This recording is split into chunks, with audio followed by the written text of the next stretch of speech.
me, Jinky, ang inyong bulol na vlogger. And for today's video is i-share ko sa inyo kung paano nga ba kumuha ng NBI online registration and kung ano yung mga process na ginawa ko.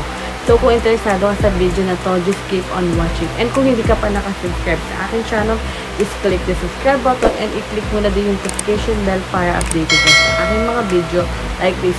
So huwag na natin patagalin. In 3, 2, 1. First is kukuha muna kayo ng registration or appointment sa NBI. Pupunta lang kayo sa www.nbi.gov.ph. So magsiset lang kayo ng appointment doon kung ano yung mga available na slot, makikita nyo siya doon. And mamimili lang kayo kung AM or PM. Then after that yan, pag okay na siya, maglalagay sila kung ano yung, nakalagay din doon kung ano yung i-represent yung ID. So i-checkan nyo lang siya. Then after nun is may reference number kayo na kailangan nyo screenshot or ipa-print siya.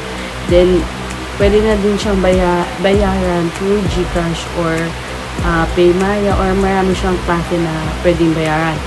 And nakalagay naman doon yung reference number at malalaman din nila kung paid or hindi. Then itabi nyo lang yun. Then after nun, kung saan yung pinakamalapit na SM or Robinson sa inyo, nandun yun, mamimili lang kayo kung saan yung gustong pumunta. Kung saan yung makukuha yung NBI nyo. Then after nun, pagkuha nyo nung araw na mismo na yun, ang kailangan nyo lang is yung reference number at yung valid ID na i-represent nyo. Kung ano yung pinilapan nyo doon na kailangan na ID, kung ano i-represent ko. Then after nyo, pagdating nyo doon, yun lang siya. Pakita nyo lang yung reference number. Then check nyo lang kung may schedule ka talaga. Then after nun is check mo kung ano yung mga information dun sa NBI mo, then automatic picture. Then after yung biometric naman na fingerprint, tapos ipirma lang kayo kaagad. Then after nun, mag-waiting na kayo kung may hit kayo or makukuha nyo kaagad. Kung may kapangalan kayo, within 10 days nyo pa siya makukuha. And kung wala naman, is makukuha nyo siya agad mismo. Yung sa case ko is nakuha ko agad siya. Wala pang 5 minutes nakuha ko na agad siya. So madali lang. Then after nun, ibigay na sa inyo yung NBI na nakuha nyo and multipurpose na pala siya. So pwede siyang local or abroad siya.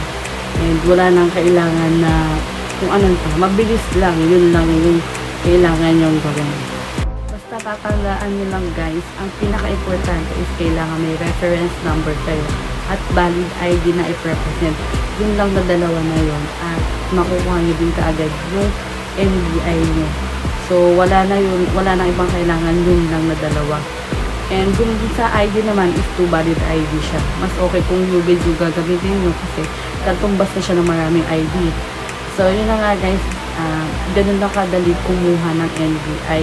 Ngayon, kumuha pala ako noong August 8, 2023. So, fresh pa siya.